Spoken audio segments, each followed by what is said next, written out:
अस्सलाम वालेकुम, welcome to today's lecture. आज हम क्लास 9 का चैप्टर 6 बायोमोलिक्यूल स्टडी करेंगे। बायोमोलिक्यूल्स होते क्या हैं या फिर हमारी बॉडी में जितने भी बायोमोलिक्यूल्स पाए जाते हैं वो किस तरह से फंक्शन परफॉर्म करते हैं, हमारी बॉडी के अंदर वो किस तरह से एक दूसरे के साथ लिंक्ड होते हैं, ये सारा कुछ हम आज के इस चैप्टर में स्टडी करेंगे। किस तरह के बायोमोलिक्यूल्स पाए जाते हैं, मेजर है या माइनर है, उनके क्या फंक्शंस हैं, हमारी बॉडी किस तरह से उनको स्टोर करती है या किस तरह से उनको यूटिलाइज करती है। So let's start. बायोमोलिक्यूल्स, ये दो वर्ड का कॉम्बिनेशन है, bio and molecule. Bio means life, living. Molecules ऐसे पार्टिकल्स, ऐसे सब्सटेंस जो लिविंग ऑर्गेनिज्म के अंदर पाए जाते हैं और वो वेरियस फंक्शंस परफॉर्म कर रहे होते हैं जो कि ऑर्गेनिज्म के अंदर प्रोड्यूस होते हैं, वो हमारे पास क्या कहलाते हैं? बायोमोलिक्यूल्स कहलाते हैं। बायोमोलिक्यूल्स की कितनी टाइप्स होती हैं? बायोमोलिक्यूल्स दो कैटेगरीज के होते हैं। कौन कौन से? एक हमारे पास होते हैं माइनर बायोमोलिक्यूल्स और एक हमारे पास होते हैं मेजर बायोमोलिक्यूल्स। बायोमोलिक्यूल्स की टू कैटेगरीज हैं, माइनर एंड मेजर। जो कम मिकदार में पाए जाए उनको माइनर मॉलिक्यूल्स कहते हैं। माइनर बायोमोलिक्यूल्स जो लार्ज मिकदार में पाए जाए, लार्ज अमाउंट में पाए जाए, उनको क्या कहते हैं? Major biomolecules. अब इसी तरह से इनको फर्दर टू कैटेगरीज में और डिवाइड किया। इसमें हमारे पास आ जाते हैं micro and macro, micro molecules and macro molecules. Micro molecules क्या होते हैं? माइक्रो मॉलिक्यूल्स ऐसे मॉलिक्यूल्स जो कि जिनका वेट जो है वो क्या हो, लेस वेटेड हो। मैक्रो मॉलिक्यूल ऐसे मॉलिक्यूल जो कि जिनका वेट जो है वो क्या हो, ज्यादा हो। फॉर एग्जांपल माइक्रो मॉलिक्यूल में हमारे पास अमाइनो एसिड, न्यूक्लियोटाइड्स वगैरह। मैक्रो मॉलिक्यूल में हमारे पास carbohydrates, protein, lipids, nucleic acid etcetera. ये क्या कहलाते हैं? ये बायोमोलिक्यूल्स कहलाते हैं। अब बायोमोलिक्यूल्स की स्टडी जो है वो हमारे पास क्या कहलाती है? बायोकेमिस्ट्री कहलाती है। बायोकेमिस्ट्री की क्या डिफाइन है? It is the study of chemical properties, chemical process जो कि लिविंग ऑर्गेनिज्म के अंदर अक्कर हो, लिविंग ऑर्गेनिज्म के अंदर प्रेजेंट हो, जैसा कि फोटोसिंथेसिस, रेस्पिरेशन, ये सारे के सारे बायोमोलिक्यूल से मिलके बनते हैं और इन्हीं की स्टडी को हम क्या कहते हैं? बायोकेमिस्ट्री। ये आपके पास किसकी डेफिनेशन है? बायोकेमिस्ट्री की डेफिनेशन। फिर हमारे पास आ जाते हैं, इनमें हम स्टडी क्या करते हैं? ऐसी मॉलिक्यूलर बायोलॉजी जिनमें मॉलिक्यूल्स की स्टडी हो, उनका फंक्शन, उनका स्ट्रक्चर, वो हमारे पास मॉलिक्यूलर बायोलॉजी कहलाता है, जैसे कि carbohydrate, protein, nucleic acid etcetera. ये हमारे पास बायोमोलिक्यूल्स की डिफाइन है। The molecules produced by organism are called biomolecules. अब इनमें हमारे पास कार्बोहाइड्रेट्स, लिपिड्स, प्रोटीन, ये हमारे पास मेजर मॉलिक्यूल्स हैं। और इसी तरह से अगर ये यहाँ पे अमाइनो एसिड, न्यूक्लियोटाइड्स वगैरह प्रेजेंट हो तो वो हमारे पास क्या होंगे? माइक्रो मॉलिक्यूल्स होंगे।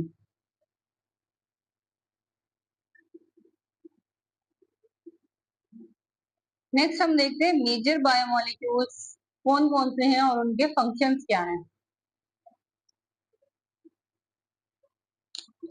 तो हमारे पास सबसे पहला मेजर मॉलिक्यूल जो है वो क्या कहलाता है? कार्बोहाइड्रेट। मेजर मॉलिक्यूल्स कौन से होते हैं? जिनका वेट जो है वो क्या हो, ज्यादा हो,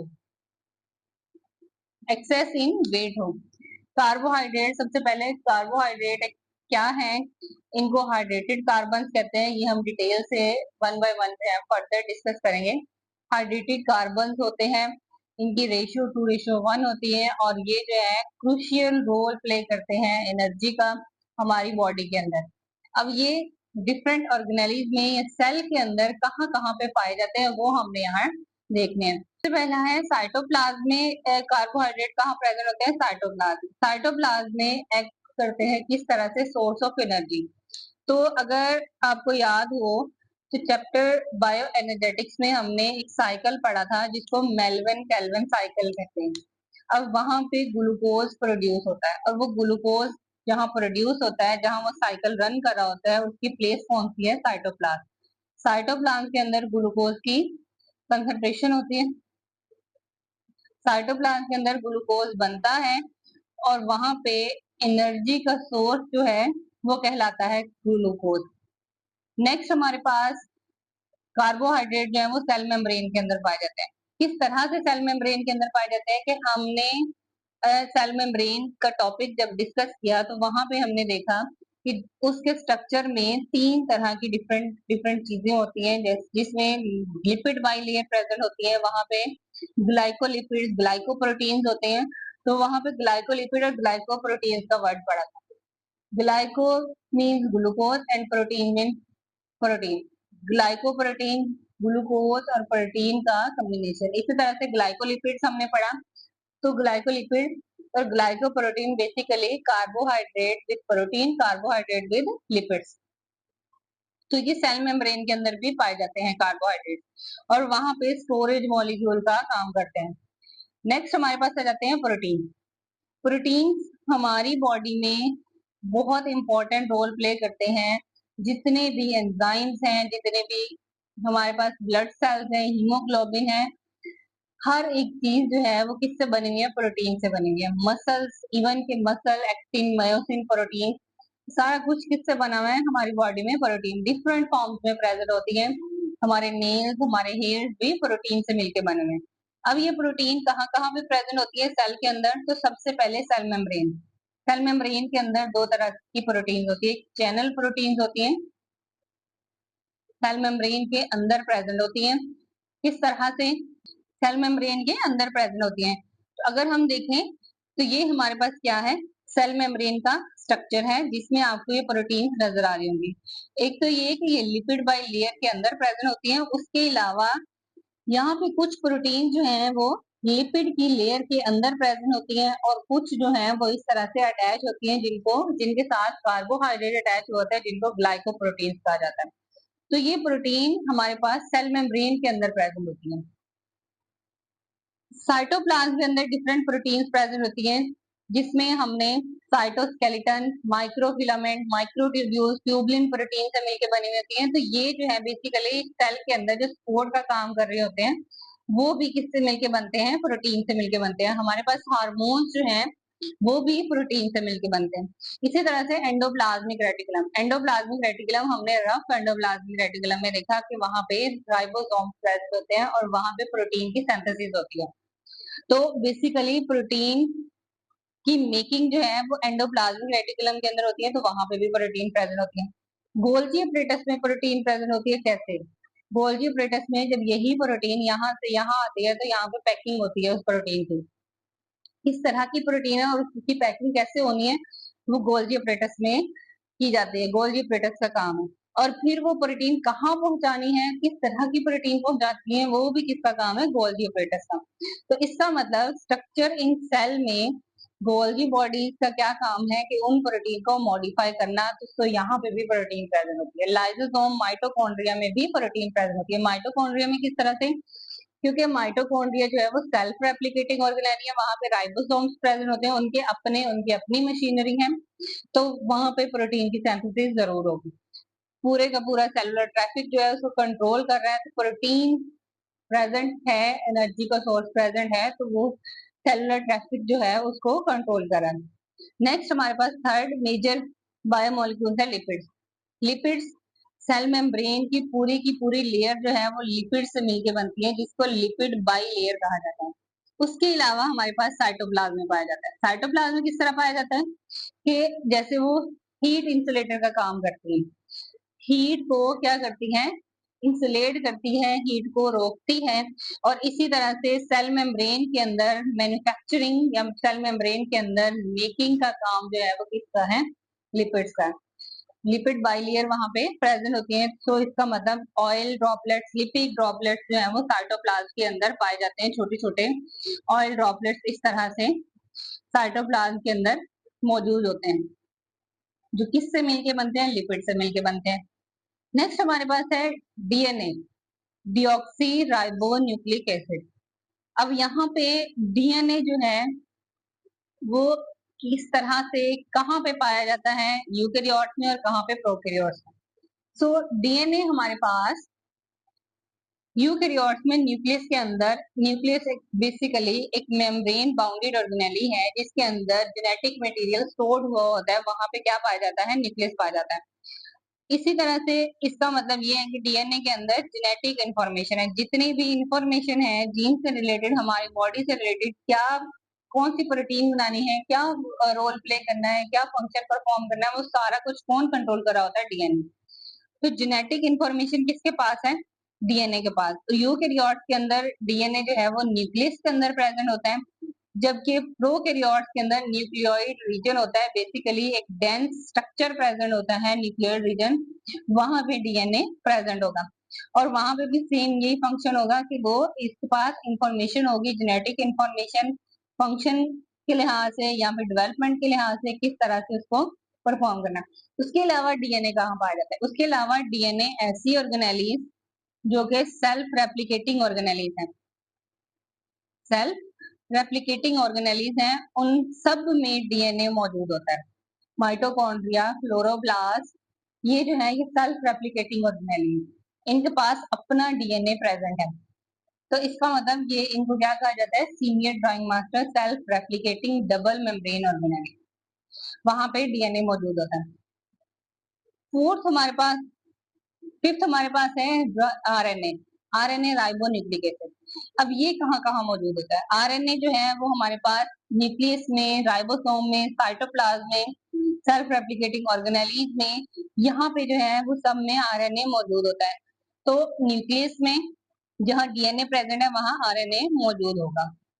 राइबोसोम में क्योंकि वहां पे प्रोटीन की सिंथेसिस होनी है, तो राइबोसोम के पास भी आरएनए प्रेजेंट होता है, साइटोप्लाज्म के अंदर आरएनए प्रेजेंट होता है। अब ये सारी की सारी इंफॉर्मेशन डीएनए से कलेक्ट करता है, राइबोसोम को देता है। क्यों देता है, वो इसलिए देता है कि राइबोसोम ने क्या करना है, प्रोटीन की सिंथेसिस करनी है। और इंफॉर्मेशन किसके पास है, किस तरह की प्रोटीन सिंथेसिस करनी है, वो आरएनए की फॉर्म में मौजूद होती है। डीएनए से वो उतना टुकड़ा जो है वो उतना टुकड़ा कट किया जाता है, या उतना टुकड़ा डीएनए जो है जैसी प्रोटीन बनानी होती है वैसा सीक्वेंस जो है वो प्रोवाइड कर देता है in the form of RNA. और वो आरएनए राइबोसोम के पास आता है, और राइबोसोम जो है वो उसको क्या करता है, रीड करता है, और वो अमाइनो एसिड के साथ अटैच करवा के प्रोटीन की सिंथेसिस करवाना स्टार्ट कर देता है। सो ये हमारे पास क्या है, मेजर बायोमोलिक्यूल है। मेजर बायोमोलिक्यूल्स हमारी बॉडी के अंदर टोटल 93% बायोमोलिक्यूल जो हैं इनका ड्राई मैस है हमारे साइटोप्लाज्म में, प्रोटोप्लाज्म के अंदर। ये एज ए एमसीक्यू आपने याद करना है। रिमेनिंग 7% जो है वो ड्राई मैस किसका है, डिफरेंट और इनऑर्गेनिक कंपाउंड का, वाइटामिन का, जिनमें हमारे पास कार्बन डाइऑक्साइड है, डिफरेंट एसिड्स हैं, बेसिस हैं, सॉल्ट हैं, ये सारे के सारे जो हैं वो 7% बनाते हैं, जबकि बायोमोलिक्यूल 93% हमारी बॉडी के अंदर मौजूद होते हैं। अब इनमें प्रोटीन कितने परसेंट होती है, न्यूक्लिक एसिड कितने परसेंट होता है, कार्बोहाइड्रेट कितने परसेंट होता है, ये लिपिड्स कितने परसेंट होता है, ये फर्दर हमने यहाँ पे डिस्कस करना है। और ये टेबल आपके पास एमसीक्यूज के लिए आपने याद रखना है। प्रोटीन हमारे पास होती है ड्राई मैस का 50%, 50% हमारी बॉडी में जो है वो प्रोटीन प्रेजेंट है। क्यों, क्यों ये सबसे ज्यादा प्रेजेंट है, क्योंकि हमारी बॉडी में जितना भी स्ट्रक्चरल यूनिट है वो सारे के सारे प्रोटीन से बने हैं। एंजाइमेटिक एक्टिविटी, एंजाइम्स प्रोटीन से मिलके बने हैं। हमारे हेयर्स, हमारे नेल्स, हमारे मसल्स, ये सारे के सारे प्रोटीन से मिलके बनते हैं। तो प्रोटीन हमारी बॉडी का 50% बना रहे होते हैं। न्यूक्लिक एसिड 18% प्रेजेंट होते हैं, कार्बोहाइड्रेट 15% प्रेजेंट होते हैं, लिपिड्स जो है वो 10% प्रेजेंट होते हैं। सो ये सारे के सारे एज अ एमसीक्यूज आपने इसको अच्छे से याद कर लेना है। अब ये जो जितना कुछ हमने पढ़ा, बायोमोलिक्यूल्स को स्टडी किया, बायोकेमिस्ट्री को स्टडी किया, ये सारे के सारे डिफरेंट रिएक्शंस ही करते हैं ना, जिसकी वजह से एक दूसरे के साथ कंबाइन होते हैं, कंबाइन होके क्या करते हैं, फंक्शन परफॉर्म कर रहे होते हैं। सो ऐसे केमिकल रिएक्शन जो कि ऑर्गेनिज्म के अंदर अक्कर हो और वहां पे कलेक्टिवली फंक्शन परफॉर्म करें, या कलेक्टिवली ऑर्गेनिज्म के अंदर प्रेजेंट हो और वो केमिकल रिएक्शन टेक्स प्लेस हो रहे हो, उनको क्या कहते हैं, मेटाबॉलिज्म। सो हमारी बॉडी के अंदर डिफरेंट केमिकल रिएक्शंस चल रहे होते हैं, तो वो क्या कहलाते हैं, मेटाबॉलिज्म कहलाते हैं। अब मेटाबॉलिज्म की फर्दर टू कैटेगरीज है, कौन कौन सी, एनाबॉलिज्म एंड कैटाबॉलिज्म। सो ये इंपॉर्टेंट शॉर्ट क्वेश्चन है जो नेक्स्ट हमने देखना है। What is metabolism? ऐसे केमिकल रिएक्शन जो कि ऑर्गेनिजम्स के अंदर प्रेजेंट हो और कलेक्टिवली वो फंक्शन परफॉर्म कर रहे हो, वो हमारे पास क्या कहलाता है? मेटाबॉलिज्म। अब मेटाबॉलिज्म टू कैटेगरीज के होते हैं, anabolism and catabolism. Anabolism, ana means formation, combine.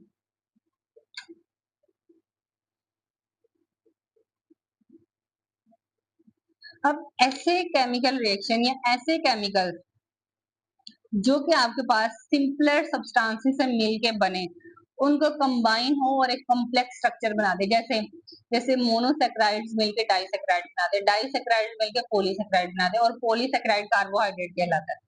तो ये क्या है? सिंपलेस्ट यूनिट से कॉम्प्लेक्स स्ट्रक्चर बन रहा है, तो ये हमारे पास क्या कहलाएगी? एनाबॉलिज्म। इसी तरह से कैटाबॉलिज्म क्या है? कैटा मीन्स कट। आपने इसको किससे याद रखना है? कैटा मीन्स कट। अब इसमें जो है कटिंग होती है या फिर टूटना, ब्रेक डाउन होना, ये आपके पास क्या कहलाता है? कैटाबॉलिज्म। अब इनमें जो कॉम्प्लेक्स स्ट्रक्चर्स बनते हैं उनकी तोड़फोड़ होती है, उनकी ब्रेक डाउन होती है, ब्रोकन डाउन होते हैं इनटू सिंपलर सब्सटेंसेस, वो हमारे पास क्या कहलाता है? कैटाबॉलिज्म। जैसे आपको एग्जांपल दूं कि एक पॉलीसेकेराइड है, सेलुलोज है, या फिर काइटन है, या फिर ग्लाइकोजन है, ये जो है ये क्या होंगे? ये सिंपलर सब्सटेंसेस में कन्वर्ट हो सकते हैं। सो ये हमारे पास क्या कहलाएगा? कैटाबॉलिज्म। और यही जब मोनोसेक्राइड, डाइसेक्राइड, पॉलीसेक्राइड मिलेंगे तो वो क्या कहलाएंगे? एनाबॉलिज्म। क्यों? क्योंकि वो एक कॉम्प्लेक्स स्ट्रक्चर बना रहे हैं, छोटे छोटे सब्सटेंसेस मिलके एक कॉम्प्लेक्स स्ट्रक्चर बनाए तो वो एनाबॉलिज्म। जब वही एक कॉम्प्लेक्स स्ट्रक्चर टूटे और छोटे छोटे कंपाउंड में, सब्सटेंसेस में कन्वर्ट हो जाए तो वो हमारे पास क्या कहलाएगा? कैटाबॉलिज्म। तो ये दो केमिकल रिएक्शन, दो तरह के केमिकल रिएक्शन जिनमें हमारी बॉडी कुछ मॉलिक्यूल्स को की तोड़फोड़ करी होती है, कुछ को बना रही होती है, ये सारे के सारे chemical reaction at a time हमारे बॉडी में चल रहे होते हैं, तो वो हमारे पास क्या कहलाते हैं? मेटाबॉलिज्म। सो ये हमने आज क्या क्या डिस्कस किया, थोड़ा सा ओवरव्यू कर लेते हैं। बायोमोलिक्यूल्स को देखा, दो तरह के बायोमोलिक्यूल्स होते हैं, कौन कौन से? Micro and macro. हमारी बॉडी में कितने परसेंट बायोमोलिक्यूल्स पाए जाते हैं? 93%। टोटल वेट जो है इनका ये है। सबसे ज्यादा प्रोटीन पाई जाती है 50%।